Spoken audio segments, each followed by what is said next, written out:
Hello, everyone. I'm Dan Carroll with the Public Finance Program, and I wanted to welcome everyone to the Deep Dive Deployment Breakout Session.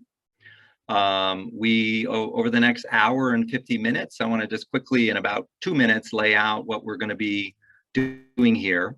One of the silver linings of pivoting to virtual 10 days ago was the chance to add this session. The infrastructure bill passed, so now what? How do we build shovel-worthy projects? In our work and our work with partners, we've been very focused on what are the high-demand community use case projects, whether it's broadband, wastewater treatment facility, made more energy efficient, more emergency buildings made better. That's been the focus of the work that we've been doing.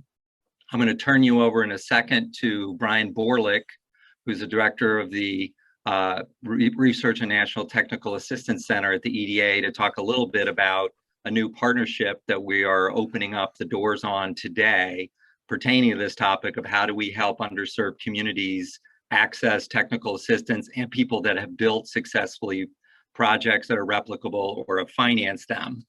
After Bryan speaks, my colleague Rachel Halfacre is going to moderate an opening panel with some of the top folks listed here who are already building replicable success stories to share.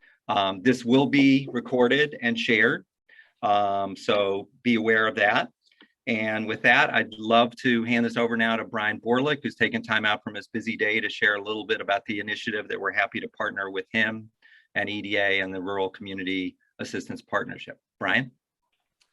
Well, thank you very much, Dan, and good afternoon, everyone. It is good to be participating today in this deep dive session to identify emerging models and share best practices for accelerating the deployment of community infrastructure and economic development projects. The Department of Commerce's Economic Development Administration, EDA, leads the federal economic development agenda by promoting innovation and competitiveness, preparing American regions for growth and success in the worldwide economy. And a fundamental aspect of this agenda is a comprehensive economic development planning process, which supports stronger, more resilient, and equitable regional outcomes, sons of regional economies. EDA's local economic development focus aims to meet communities wherever they may be in that planning process via several current EDA programs and through supporting pre-development activities. In addition to supporting comprehensive economic development planning and also access to capital, infrastructure, and more, EDA certainly recognizes the importance of pre-development capacity as an essential catalyst to economic and regional recovery. Now, not every community aiming to pursue high-impact projects such as broadband or new water systems or community microgrids, not all of them have access to the technical assistance that they need to get to a point of being shovel-ready for implementation.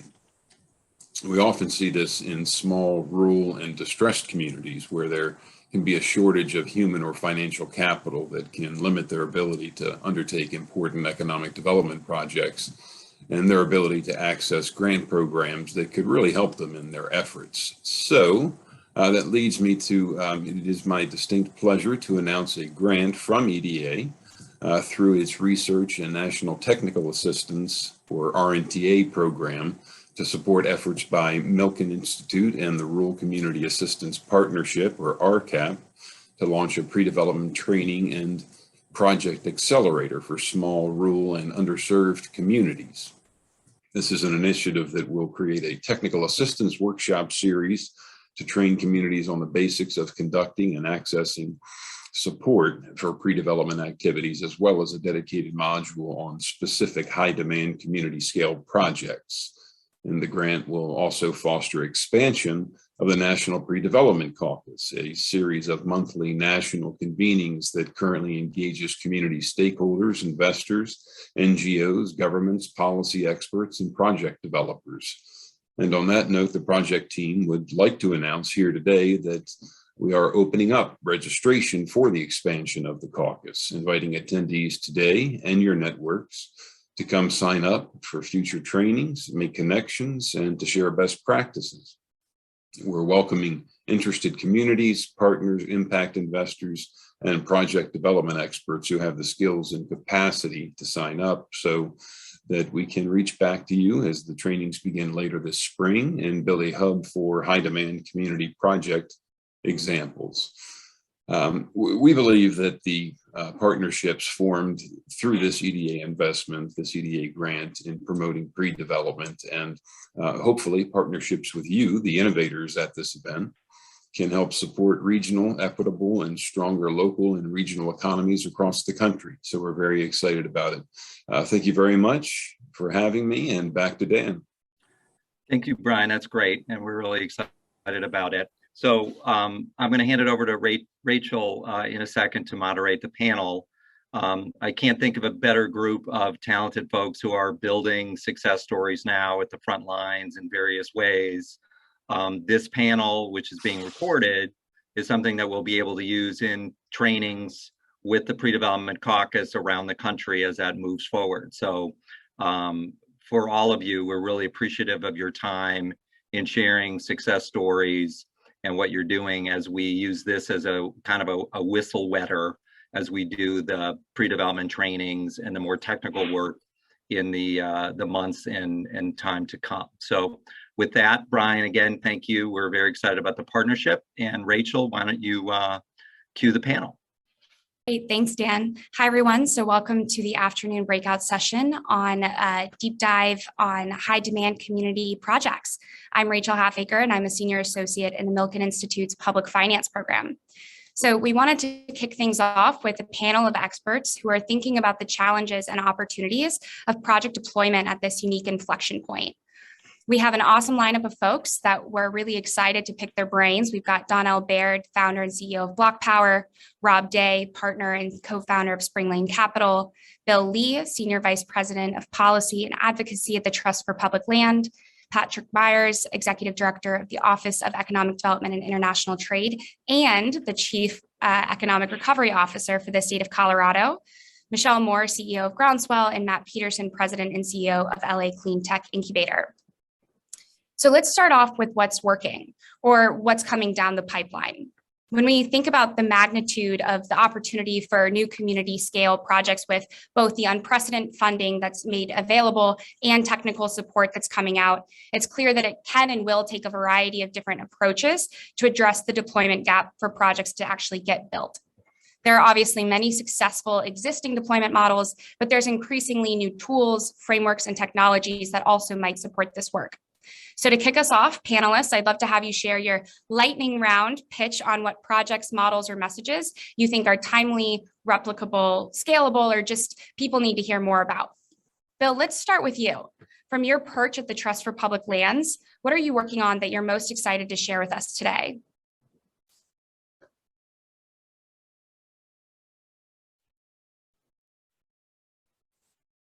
Do we have Bill?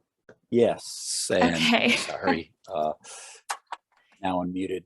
Thanks, Rachel, and thank you to the Milken Institute for hosting this important public finance forum. For me and the Trust for Public Land, one of the most exciting things is work we're doing on called the Equitable Communities Fund. At the beginning of the pandemic, we saw a real need to connect the communities who can benefit most with the dollars that are flowing. These are unprecedented levels of funding coming from the federal government. But one of the commitments the Biden administration made, and I think is so right, is to make sure it gets to the communities that can benefit the most. So with the Equitable Communities Fund, it accomplishes several goals. It connects the administration with the Climate 40 communities or the marginalized communities who need funding. Connects the communities who have good parks projects, good on-the-ground projects with the funding they need and have had trouble accessing. And it increases the capacity and expertise on the ground of the neighborhood groups, these NGOs at the ground level. We all know the hard infrastructure that this bill, all these bills actually are funding is critically important. But also the green infrastructure, the natural infrastructure is important. I think everybody realized during the pandemic how important parks and green space were. Getting out of your house or your apartment for exercise, for fresh air, to meet people, or just to escape maybe the people that you're housing, you're living with, whether it's roommates or kids, not that that ever happens, is critically important, is really important. And parks were great for that, but not everybody has the same access to parks. 100 million Americans don't have parks within a close walk, and TPL is committed to closing that park gap. And one of the ways we're doing it is by connecting the 125 or so community groups that we work with around the country who are building parks and trails in their neighborhoods, connecting them with the federal funding, which I think they have historically found it's hard to get.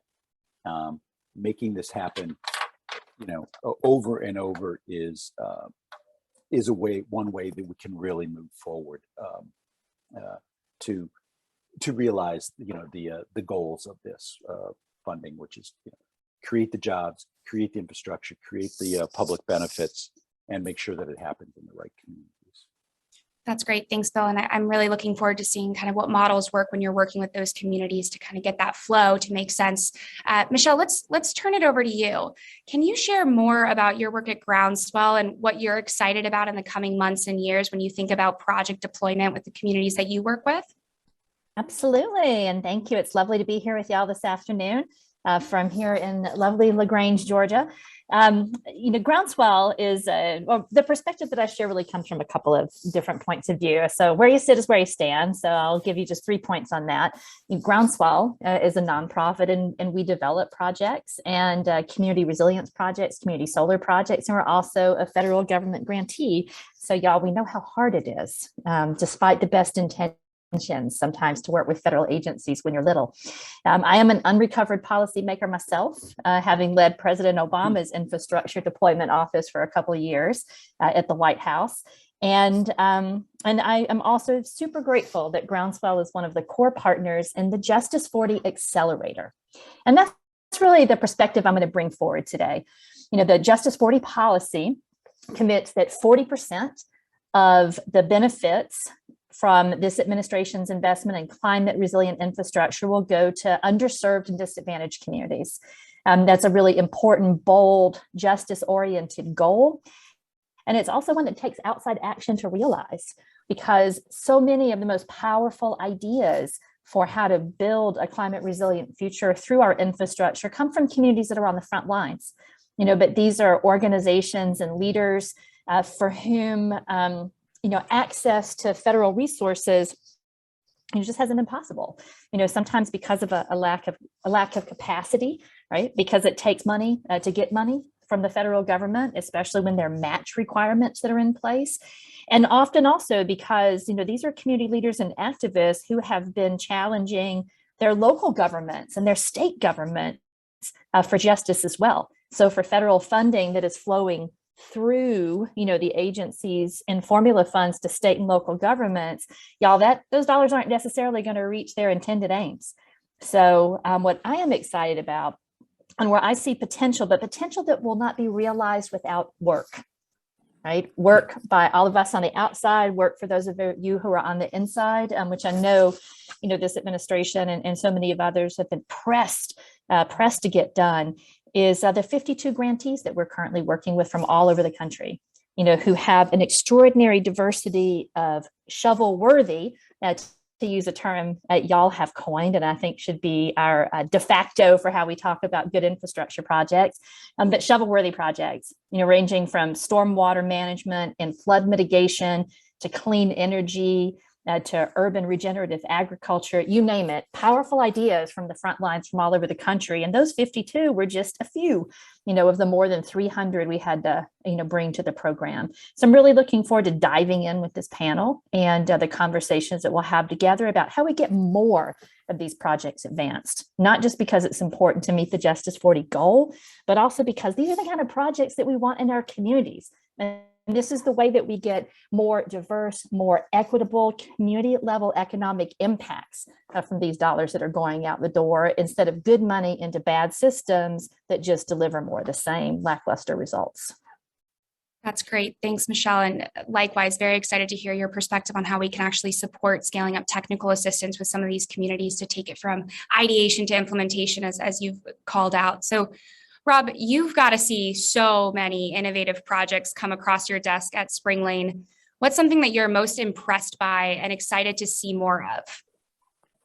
Sure. Yeah. And again, I want to echo thanks. I'm going to echo thanks to you, Rachel, to Dan, to the whole Milken team, not just for this event and for inviting me to speak, but also for all the work you guys are doing on pre-development. Just really vital effort there. So thank you for that.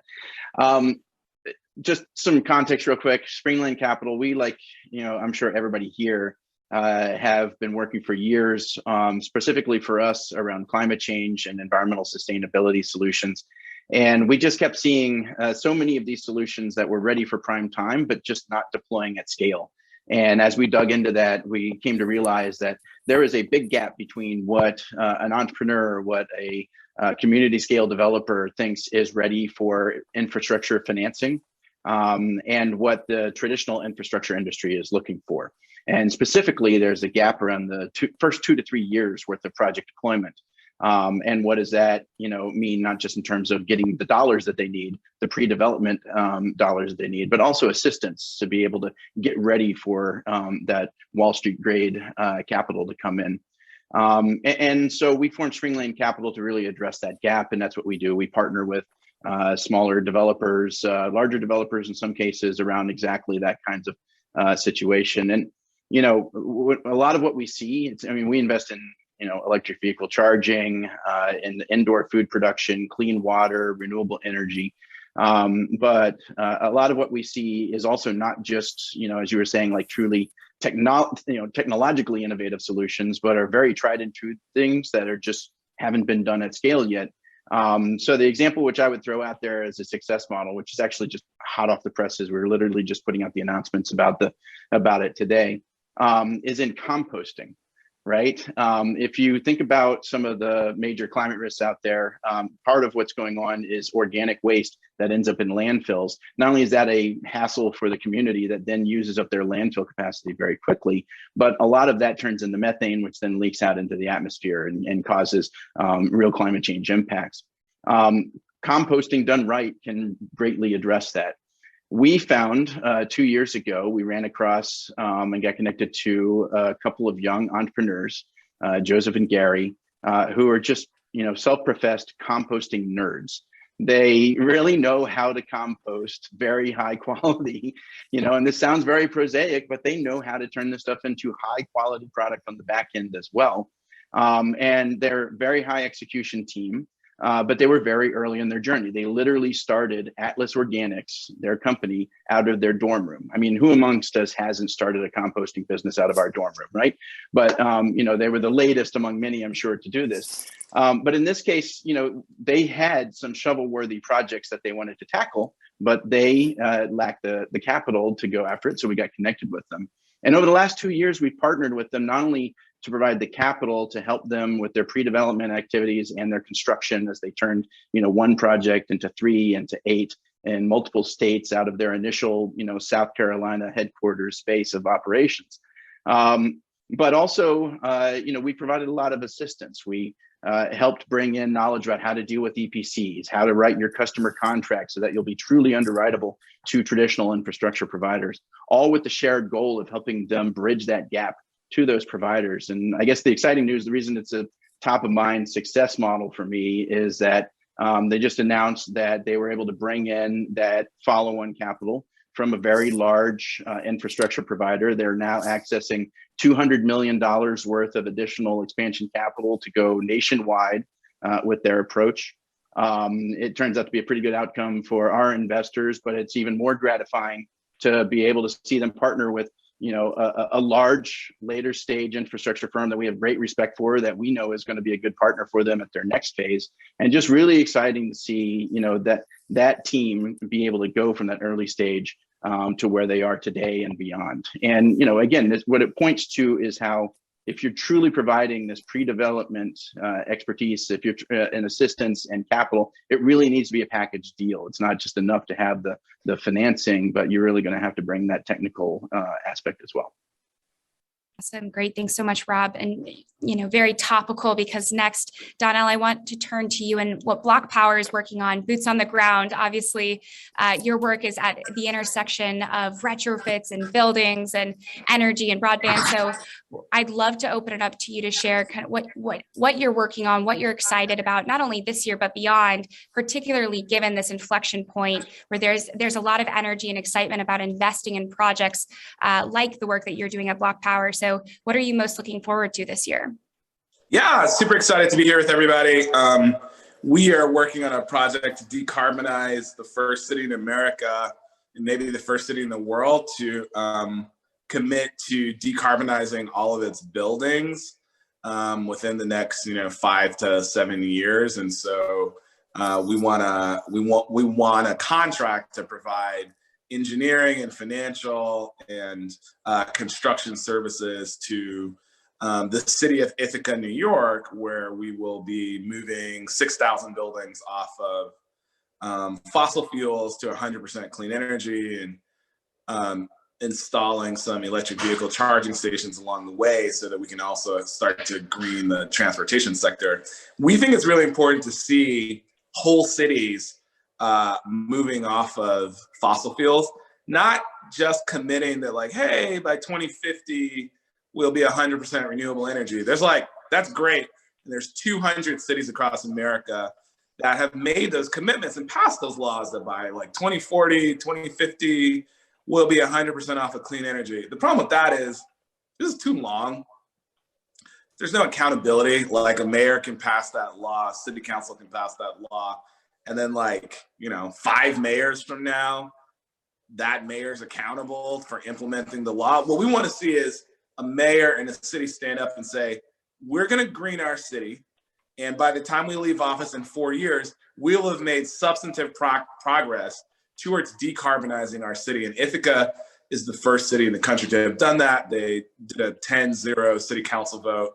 It's probably going to cost $700-800 billion to pay for all of the clean energy equipment and the construction services that are required to go building to building and decarbonize every building in the city. But we're really excited about it because we want to see more cities across America make that kind of commitment.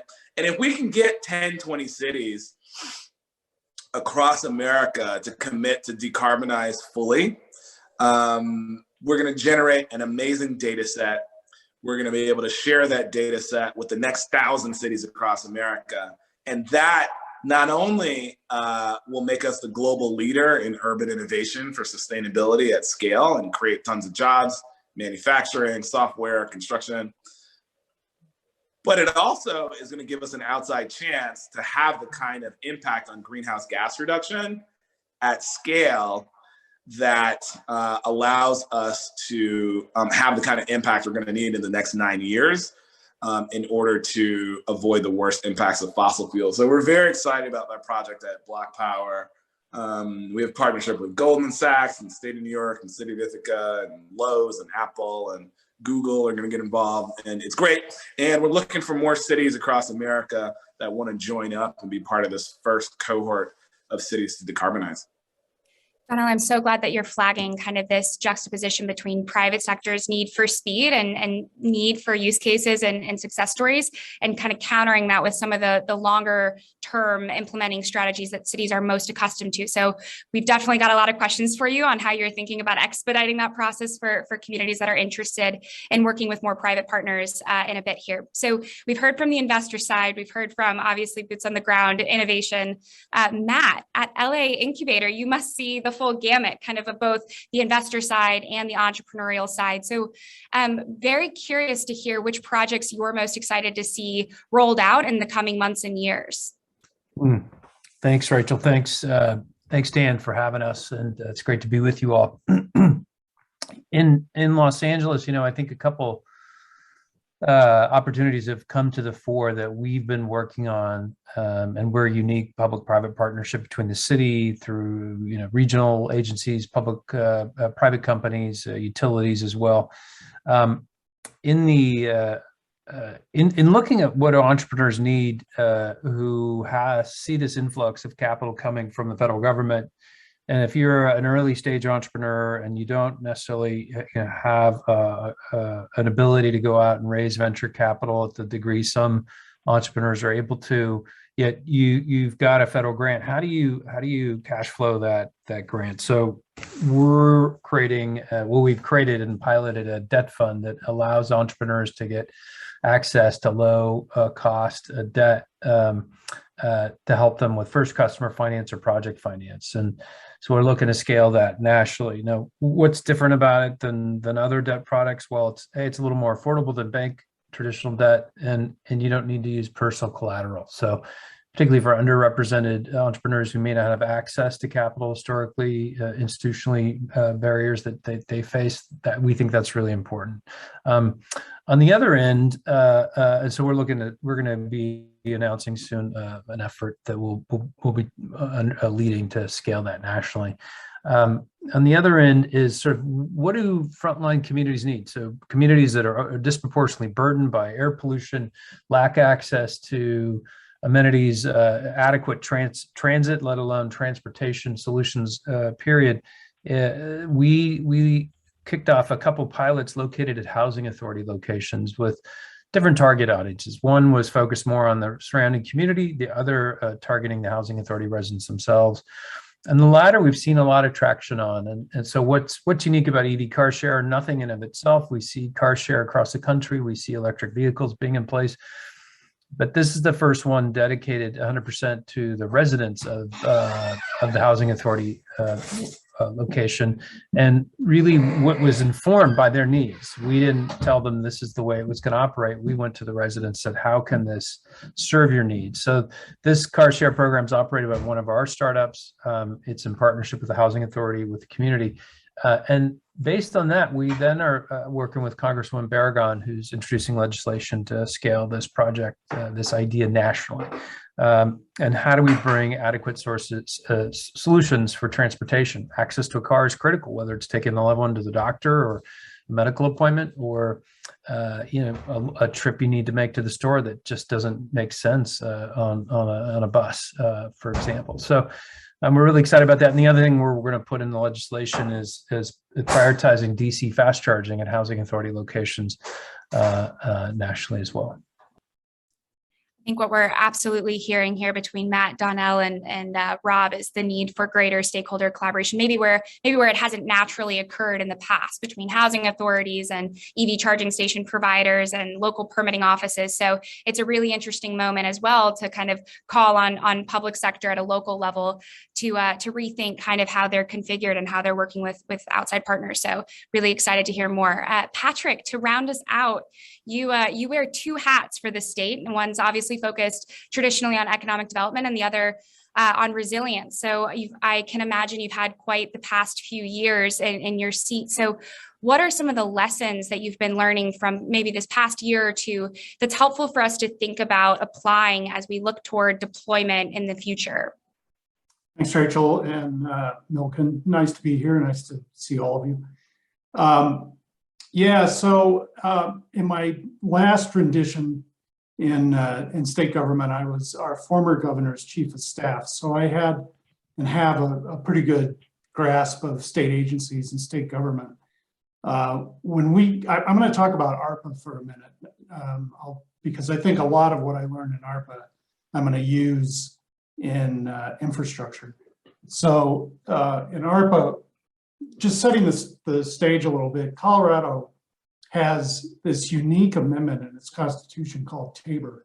And TABOR basically restricts the amount of revenue that Colorado can keep based on a formula. And so, and any excess revenue is refunded back to taxpayers. And so Colorado just doesn't really get big one-time funds to go spend in a relatively short period of time. Federal funds are exempt from TABOR, and so Colorado got about $3.8 billion in ARPA direct to the state and another $2 billion to the locals. Hi, this is Andy. The governor asked me to create a recovery office, but really more a recovery mechanic for how are we going to spend that money And so I hired a deputy and then hired 13 recovery officers, which worked for me, but I embedded in each of the state agencies. And those recovery officers are responsible for working with agency staff and executive directors, and really responsible for implementing ARPA, both to make sure that we're complying with Treasury guidelines and that there's an audit trail and all of those kind of things that you're used to in deploying federal funds. But sort of as important to me is that whatever programs we're creating, that the money is actually succeeding and doing what it is that we thought it should do. And this is, the governor has been very clear on this. These are one-time funds. And so they really should be transformational. They shouldn't just be, you know, kind of a sugar high for a couple of years and then you're back to where you started 2 years before. Michelle, I think, was commenting about making sure that it's hitting the ground, that locals are taking advantage of these programs as well. And this is where I think infrastructure is we're going to have an equal problem, because one, even local government really don't have the resources to know what to do with a lot of this money. The ARPA funds for most local government were in 2 tranches. And they spent the first tranche sort of on immediate needs, rehiring people that they needed to rehire, water, sewer, I mean, projects that were pretty quick projects, but that have been deferred. They're still trying to figure out how to spend the second half. And so I also hired a local government coordinator, and she is coordinating projects between the state and locals where we're going to put some of our money in, they're going to put some of their ARPA money in, and come up with projects that, one, are bigger and longer and hopefully more transformational, but actually can get done without just smothering the local capacity. And I think infrastructure is going to be a lot of the same issues, but on top of all of the issues we face with ARPA, a lot of the programs are competitive grants. And so now you've got a local government that was sort of overwhelmed with getting a lot of money just on a formula, that now is being asked to do grant applications and probably don't have the bandwidth for that. So that's where I see the state really partnering with the locals on infrastructure projects as we start to roll out the infrastructure bill. Patrick, that's such a great point, because the next kind of teed up question is, these initiatives, models, projects, they sound incredibly promising, but obviously there's ideation and there's kind of these ragtag groups that are taking off these bits and pieces. As we're thinking about the widespread implementation, it'd be helpful to hear everybody's perspective on where the greatest potential for obstacles might take place, or where there's already existing hurdles that are preventing deployment. So Patrick, you kind of shared that question of state to local deployment of funds, and kind of how are you thinking about match dollars and making best and greatest use so that you can actually just get the dollars out the door without the back and forth. So I'd love to hear, Bill, maybe from your perspective, as we're thinking about potential obstacles, roadblocks, and mitigation plans. You mentioned up top this coordination challenge between federal, state, and local. Would be really curious to hear specifically how you're thinking about addressing that challenge in the deployment space. That's a great question, Rachel. I think one of the ways is using data to target where this money needs to go. And, I don't think any of us can overemphasize how, the Biden administration has set the bar really high. This is unprecedented, historic levels of money, and they want to get it to the people and the communities that have been left behind historically.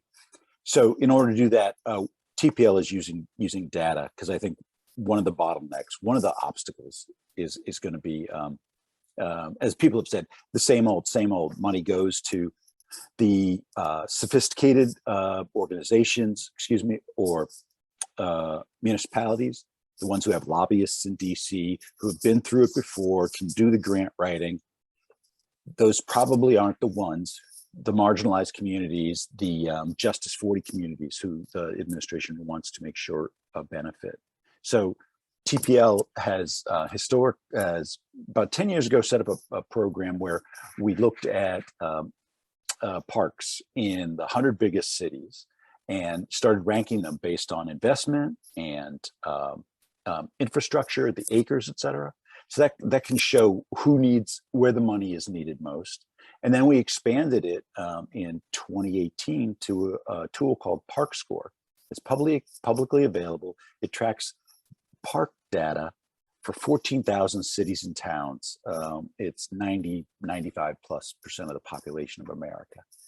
And you can go to your town or city and see where there's park need is the greatest.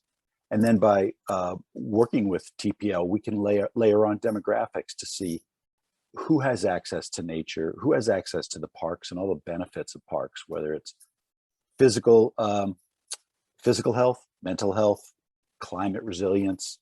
This is real public health infrastructure. And so getting the money targeted to the right places is going to be hard. But the second piece of it, Rachel, is making sure that the community groups have the capacity to do the job. Because if they fail, if they don't do what they said they were going to do, they can be barred in the future. And then we end up in this loop where the money does not come back to these communities and community groups who need it.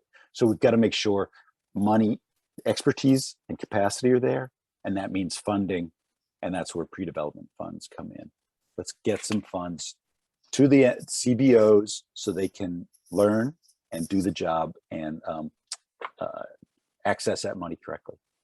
I love this pre-development love. This is music to our ears. So, Bill, you're kind of talking about this age-old question of how do you find the people that historically have not been in the rooms? They're not on the same conference circuit. They haven't been on the listservs that everybody's kind of just maintained over the years. So, Michelle, you've thought a lot about this pre-development question of, okay, once you've found the communities, once you've recognized kind of where the communities have been underserved and the needs are the greatest, you've got this new reckoning of actually working with those communities to catch them up to speed where they might have been left out of the conversation, but also kind of grappling with the fact that there might not be existing relationships that they've got underway. So how are you working with communities that have traditionally maybe not been part of the conversation to work through some of these bottlenecks so they're competitive with communities that are accessing funds seamlessly, accessing technical assistance and working on deployment today?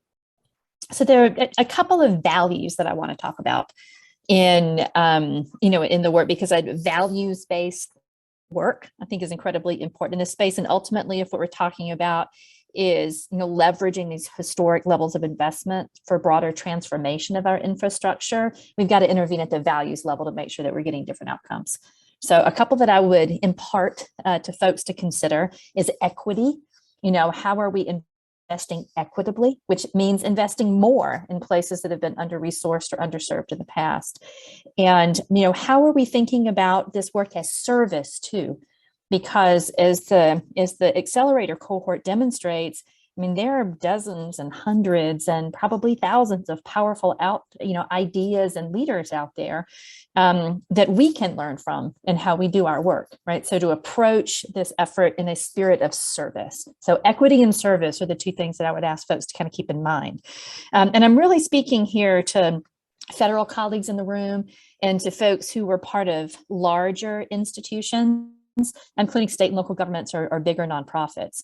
But because when we think about under-resourced communities and why community-based organizations may lack capacity, it's because they've been doing like $5 million of work per year for like $5,000.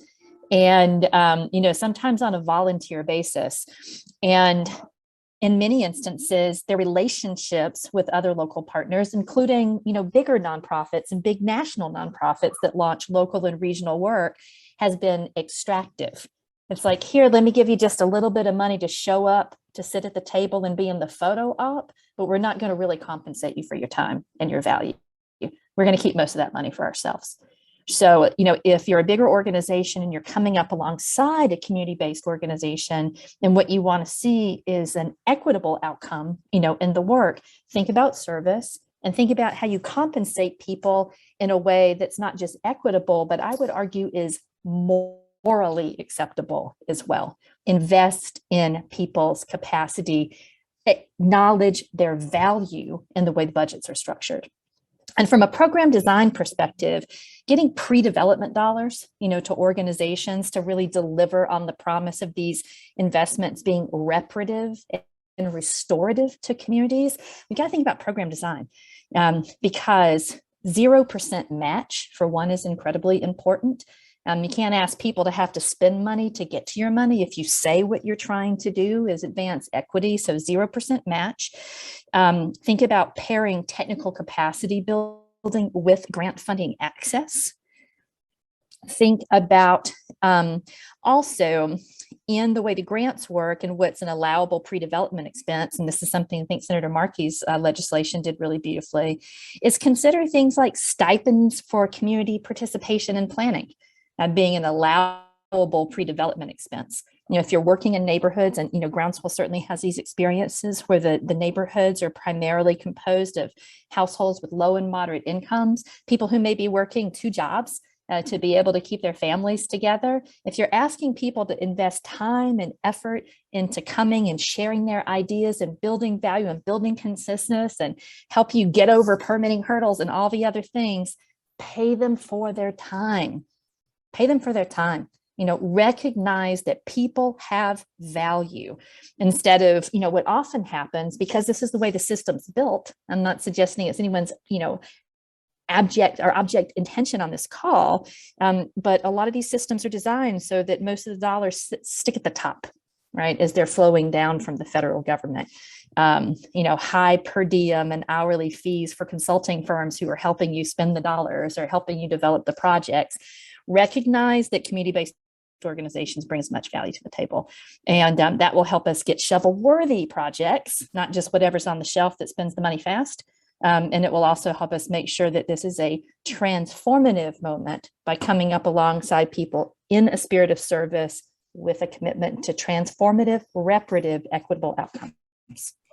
That's awesome, Michelle. So clearly kind of the name of the game here is eliminating status quo. And we heard kind of federal, state, local standards that have existed, when we think about government funding. I think this is a perfect opportunity to kind of shift the focus now to the relationship between private sector and public sector, which has traditionally maybe been adjacent, but not fully integrated. And we've got some really great perspectives on the call. So I'd love to turn it over to our friend David Guilford, who is the Director of Policy at Sidewalk Infrastructure Partners, who has thought deeply about public-private partnerships and what the kind of relationship could look like in the future as we work through some of the hurdles that have existed in traditional procurement practices. So David, if you have some words to say on, advice to thinking about this challenging relationship between public and private partners. Sure. Thanks very much, Rachel. I think from the perspective of the private sector, a lot of the things that Bill and Michelle just talked about ring very much true, particularly around the varying levels of capacity. And, I think about that both as I'm working with local governments, there's a range of capacities, but also on the private sector side of things, there's also a very big difference between a large multinational company and a small local business or a startup. There's kind of a full spectrum. And so one of the things that I think is a challenge when we're looking for new ideas, from the public sector's perspective, is how to get the best things that are out there, but to do it in a way that is both respectful of the public trust and procurement processes and all of that, but also doesn't shut the door to new types of private sector partners. And there's certainly no silver bullet there. It's, procurement's been an age-old challenge for any type of projects and public-private partnerships. But to the extent that the public sector is able to provide true clarity on its objectives and resources and sort of what the path forward might look like, and when possible to actually collaborate in that process, I think it's helpful. Another thing is to think about breaking up projects into sort of manageable chunks or stage gates, particularly if you're thinking about how do we draw in the best types of solutions. So kind of similar to Michelle's point about paying community groups for their time, if you're trying to work with a new business that started in your city, and it's a $5 million project, a small company can't really handle the uncertainty, both in terms of timing and outcome, of doing a whole bunch of work and then waiting to get paid at the end and thinking about all the things that might go wrong. And I found that often the way that companies get around this is by teaming together. And so you have a kind of a large prime contractor, and then whether it's MWBE allocations or other types of ways of getting smaller companies to participate, that's certainly helpful, and that can move the needle. But it's also not a substitute for how do we make sure that there's a full range of private sector companies that can actually be the prime contractors and to sort of grow into those roles. So I think, from my perspective, the more that we can use sessions like this to share these lessons learned, both across sectors, but also across geographies, even though there's a lot of variety in state laws and local laws, there's principles I think that we can learn from one another, and from looking at projects that have succeeded, and where both the public sector and private sector walk away from the project thinking both that it's been a success, but also that they've learned something that they can take forward into future engagements. That's perfect, David. So there's another kind of theme here, which is that there's this balancing act between we need to pay the talent now to kind of get the work underway, and you can't wait for the project to be built and ready to go to make those returns available. So Matt, you must have a perspective. Obviously, you've worked with a number of entrepreneurs through the incubator, and there's this challenge between ideation and go-to-market, and this weird in between where every community is looking for a pilot project. And obviously, it's a really great opportunity to test your new technology, to test your deployment model. But when push comes to shove, you just have to charge for some of the new technologies. And there's this challenge between public and private sector on what you're worth and what you're owed as a startup. So would love to hear your perspective on how you think about sequencing new deployment of new technologies when facing this challenge. Great question. Yeah, I think the first observation I would share is when I was the chief sustainability officer for Los Angeles, and shout out to Adam Freed and Bloomberg Associates, who provided enormous important support to us when we were developing our sustainable city plan. I think the challenge was like we'd have entrepreneurs come to us and have some exciting ideas that could potentially help us meet very important targets we've set to whether they're environmental, economic, or equity focused. And obviously all three go together, and we wouldn't be able to pay them, right? So even if we couldn't do a sole source contract to be able to procure that and pilot it. So we would then depend on companies to be able to donate it through a nonprofit for us to be able to see it and work with it, and that's not practical for entrepreneurs. So I think we have to find a way to help cities and public agencies better not just demonstrate, but to actually pilot in the operating environment these solutions. So what we've done is we've gone and secured funding to be able to offer to entrepreneurs to be able to pilot their solutions, everywhere from $20,000 to $100,000 plus pilot grant opportunities that are non-dilutive grants that allow them to be able to get those solutions operating, see how they work, iterate, and then potentially scale. Sometimes they don't work. I mean, and that's the whole point of pilots. In the transportation space, a form factor may not work for certain use cases, as we discovered when we were trying to use e-cargo bikes for river cleanup. So the solution wasn't right for off-road solutions, and but they're highly successful in other environments. So that's what our philosophy is. And so when we did a report with C40 and PwC, it was really about how do we help cities invite innovation. So the other side of this is innovation happens to cities, whether it was TNCs and rideshare or scooters. They did a little better job of getting ahead of the curve and ahead of the parade on scooters and other shared mobility solutions. But how do they invite innovation? So we're working with City of Santa Monica and now City of LA and City of Pittsburgh to invite innovations to manage the curb and incentivize and prioritize access to curb space for electric delivery vehicles. Now that's an opportunity not just for startups, but for corporate innovation as well. But we need to create the sandbox to figure this out. And so that's what we're doing. And that's with federal support through DOE VTO program based on the initial pilot with state funding we were able to secure. So, it needs to have both. But in that case, Automotus, one of our startups, is now being able to scale their optical technology to verify whether a vehicle belongs at that curb space, or then to price that access to the curb by that vehicle if they're not an electric vehicle. So I think there's a number of ways we can do it. It's not easy, and you need a trusted intermediary who can be adjacent to the public sector agencies to be able to be trusted with those resources and have the sensibility to also then ground truth what's needed for local communities, particularly for those solutions that are being deployed or sought to meet the needs of disadvantaged communities.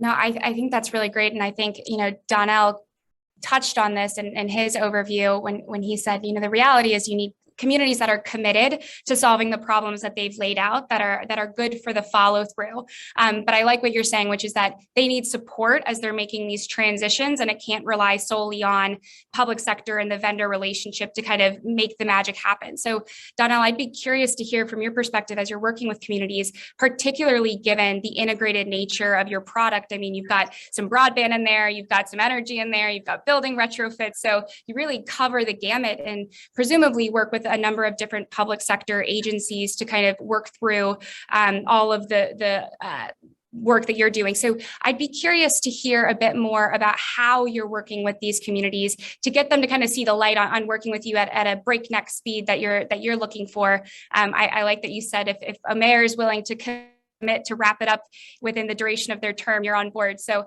how are you actually communicating the value of moving quickly, but also balancing the challenge of working across so many different agencies and public partners? I mean, I mean, that's a great question and a tough question. I mean, I'm not sure we're doing like the greatest job of it, but what we try to do is we try to highlight for individual building owners and for governments and utilities the cost of not moving forward with us, right? I mean, because there are costs, right? Like there are costs to not decarbonizing your city. You have to invest in more gas pipeline infrastructure because you got more buildings that are being built in your city and they need more gas. And so maybe you got to spend $1 billion on a new gas pipeline. So now you're locking your city in to fossil fuel infrastructure for the next 30 years, but you have a law on the books that says that you guys are supposed to be green by 2040, or you're in a state that mandates that. So I think that by bringing in all of the externalities, I think I'm really fond of talking about health, right? Like it's tremendously expensive that people use fossil gas ovens and stoves, right? Like the stoves emit carbon monoxide, they emit nitrogen dioxide. We have not been measuring this appropriately, but it is increasing asthma rates among all children who live in households with gas ovens. Those kids have increased public health costs, insurance costs to the, low-income communities, Medicaid and public, Medicare, Medicaid costs amongst these vulnerable populations, which taxpayers have to pay for. So there's the lost opportunity to invest in creating green construction jobs and training up a workforce of vulnerable communities who, maybe you got to invest money in additional policing or jails or whatever. So there's all these externalities that we have to quantify and make real for building owners and for local governments and make it clear what the cost is of not moving forward. And as parents of young kids, like if you have a kid and once your kid starts asking you about climate change and what we're going to do, that has a real cost. Like we have to move forward. And so what we try to do at Block Power is try to use the language and methodology of every stakeholder we work with, whether that's a low-income tenants association, whether that's a faith community, whether that's a local government, whether that's federal government, whether that's a real estate, whether that's Wall Street, whether that's Silicon Valley. All of these different communities use different languages and terms for the same object. So like we work in medium-sized buildings. In real estate, it's Class B and C. In Silicon Valley, it's small, medium enterprise. In the federal government, it's small commercial. But we're talking about the same thing, but you have to use the language of that individual stakeholder. And so there's a lot of work that we do to communicate with different stakeholders in a way that they feel most comfortable with around the central vision that we have for the future of that community. and the urgency. You know, we're looking for people who feel the urgency even prior to talking to us. That's great. Thanks, Donnell. And I think Adam Freed from Bloomberg Associates definitely has a take on deployment. You've obviously worked with a number of different cities and communities thinking about these challenges, particularly innovative models that haven't traditionally been deployed. So really curious to hear kind of what models you're most excited about, and then would love to, open up the discussion. Well, not because I'm trying to suck up, but the work that Block Power is doing, I think Don and I had a conversation 2 weeks ago, even though they're scheduled later this week. So I'm really excited to see the work that they're doing, both the innovation, but also the pace and urgency that's coming with it, which I think is really missing in a lot of these areas. One thing I wanted to touch on, we've talked a lot about the power of cities and local governments, the challenges they're facing. I think one area that's often overlooked is the ability for cities or levels of government to create markets, and those markets that can allow innovation to thrive or stifle it. And I think a lot of the challenges we're facing in cities is because of the market failures that are there. And when you look at what cities are doing with building performance standards, what Washington, D.C. did with their stormwater credit trading program, what New York's thinking about where they're looking at an energy efficiency credit trading program, the market signals uncertainty it can set for the private sector to be able to come in and being outcome oriented, technologically agnostic, can really be catalytic and help accelerate things. And I don't think many places get it right. And I think the other thing to recognize with that is, you have to embed equity, not as a lens at the end of the process, but at the beginning of it, and make sure it has the appropriate outcomes and KPIs, and recognizing in all of this that the first iteration, you saw this with Reggie throughout the Northeast, the first couple of times didn't get right. They had to have moments to stop and course correct and think about pricing, thinking about outcomes, thinking about who could be in the market, whether they're intermediaries. But cities don't think enough about their ability to make markets in a way that I think can really be catalytic in unlocking a lot of the opportunity that's happening out there. I love that, and I think there's this caution or this fear of, once you make a bet, you've really made a bet. And so I think there's a lot of public visibility on some of these projects, and certainly some communities have been burned from over investing in something that wasn't tried and true. But I do think it's a really great opportunity for communities to pair up again with some of these vendors and have really frank, candid, and open conversation about, here's what it does today, here's what we think it can do in 5 to 10 years. And I think that communication piece is really critical, is navigating the conversations of big scale project finance, demonstrating that even if you don't have a track record behind you as an entrepreneur in this space, that if you've been given an opportunity to collaborate and partner, you can demonstrate that over time. One of the challenges, obviously, with this is really scaling up your efforts from a small startup to prove your worth to a fully commercialized operation that's trustworthy. You can access the capital markets. You're not relying on venture funds to kind of scrape by every other month. So I think it's a really great time to call on our friend Rob to share how you're doing that. How are you equipping some of these entrepreneurs that are just wicked smart, but might not be exposed to some of these challenges with scaling large scale infrastructure? Very curious to see what that model looks like for you all. Sure. Well, it's a really good question. I mean, I think the first thing I would say is an amen on a lot of what's been said before. We just need more developers. We need more entrepreneurs who have that developer mindset. We need more great entrepreneurs like Donnell, right? And yet at the same time, how are we going to do that? Because there's a big difference between, being an entrepreneur and understanding pre-development, understanding project finance, et cetera, just like you were saying. Back to my earlier example, Joseph and Gary, there's nobody in the world who understands municipal scale compost better than they do. But pre-development is just a completely different set of activities in many ways. So, look, one of the things I think is going to be really important, and I think the grant announcement at the beginning of this session is really encouraging in that regard. We need to see some of these resources go to training programs. They need to go to accelerator programs. We're working with a number of entities around a concept of a developer U, to essentially work with entrepreneurs who know that they're going to need to shift to a deployment mode, and they're going to need to access project finance and those types of capabilities. Or maybe they're just they think of themselves as a project developer. They don't think of themselves as some type of entrepreneur trying to scale up nationwide. They're focused on their local community, and we're excited about what that can bring. And I think there's a lot of room for those types of training and accelerator programs out there. The one caution which I would throw is that there is an equity concern here. We've talked rightly so about underserved communities, disadvantaged communities. One thing which I see so much of as a funder of projects is that almost all of the developers, even the ones that are talking about doing projects in those types of communities, beneficial projects around, climate change, resiliency, cleaning the air, et cetera, still the developers tend to come from outside the community. And we just need to see more developers who are given the resources necessary, not just financial, but training, like I was saying, to be able to be, institutional grade developers of those types of projects within their own community, because they're the ones that know the community best. And that's going to also lead not just to better projects, but to more jobs and more wealth creation in those communities from these types of efforts. That's awesome. Thanks, Rob. I've got two kind of final questions for two participants that I think would be really phenomenal to hear from before we open it up for a discussion. Robbie Jones from Kipling and Jones has a really great perspective on this idea of loving assets that might have historically been underutilized. And I think it's really important to have a conversation about equity in terms of demographics and communities that you're serving. But I think there's also a level of creativity at rethinking what assets you do have within a community. It's really easy to kind of point to some of these new sexier kind of projects like EV charging stations or new broadband deployment models.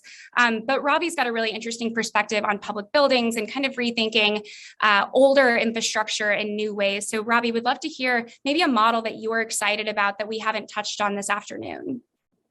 Thanks, Rachel. And I am equally impressed with this entire panel. And I'm sitting here thinking, I want to talk, because there's a lot of synergy with each of the panelists with one particular project that we are currently very close to closing. I'm an investment banker. My purview is public finance. We work on the one hand with the public sector and on the other hand with developers and other entrepreneurs, but that are involved in the public finance space.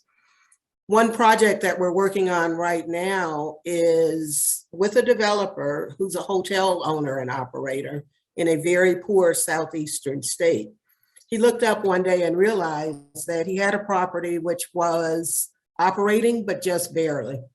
He also knew, because he lived in this particular city, that the housing authority had a wait list that was far too long given the size of the population of the city.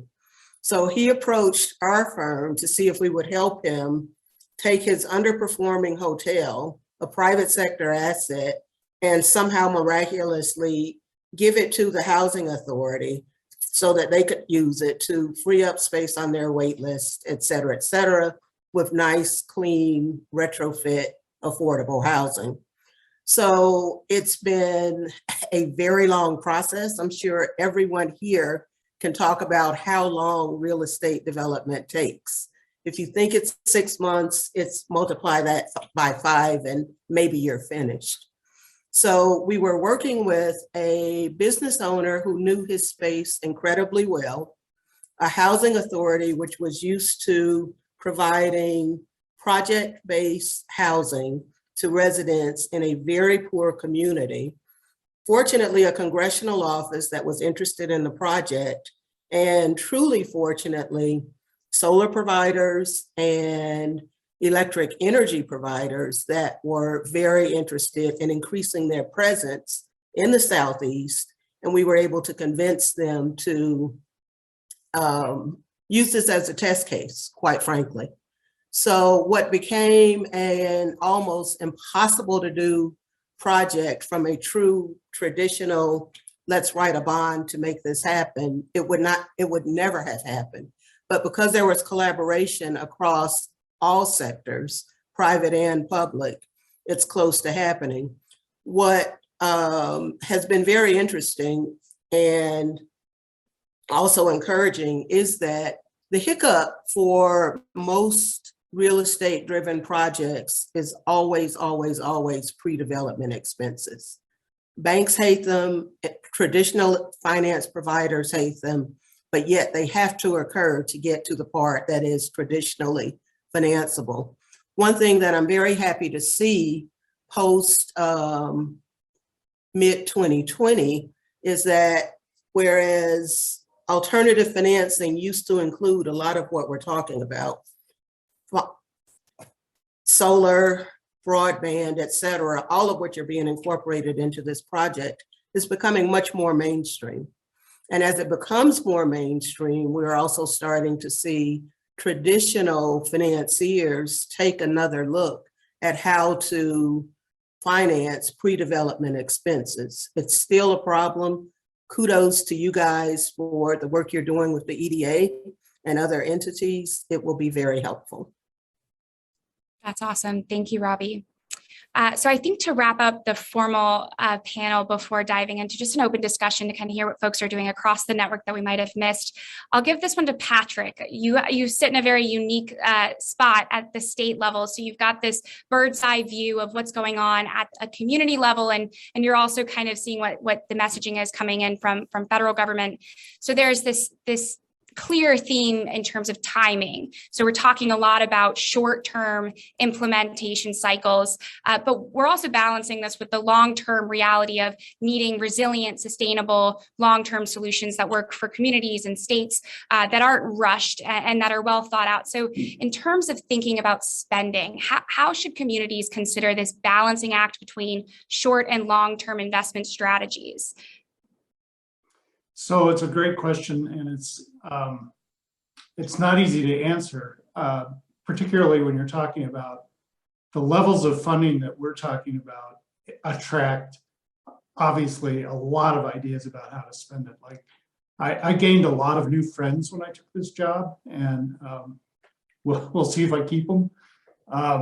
I would say a couple of things. One, I couldn't agree with Rob more that communities are the first starting place for figuring out what you need in a community. Like, for example, in ARPA, we're going to appropriate somewhere around $450 million for behavioral health. That's all one-time money. That is not the same in every community. We've got 64 counties in Colorado, and I bet it's different in all 64 counties. So one of the things that I proposed, our session just started, one of the things that I proposed for this session was $7.5 million to put into CBOs for capacity building, not to re-grant out, but to hire staff to help us learn what the communities felt like they really needed in this. And then we've also stood up, at one time they were weekly, they're down to monthly calls with community people throughout the state to bounce off, this is what we're thinking, and to get feedback. And what I've found in state government is that if the locals really have a great sense and can educate me faster than just about anything else. We're also, we have a lot of sort of metric programs that we put in place to measure, is this working? So data, and I think we'll do, the infrastructure will work a little bit differently because some of the programs, there's base money, and that's just reauthorizing existing programs. And there are areas like transportation where I'm not sure there's going to be as much creative money. It's really kind of project-based, and CDOT is used to implementing that money. But just in our energy office alone, there are probably 50 different programs that they could apply for or that would get grants. And before we do any of that, we need to go out into the communities and say, what are we spending this money on that is going to be transformative? That's wonderful. Thank you, Patrick. So that concludes the panel with just an amazing lineup of different projects, efforts underway at a state, federal, and local level. So it's just so inspiring to hear all of the different ways that we're tackling the same challenge, but from different slices and dices.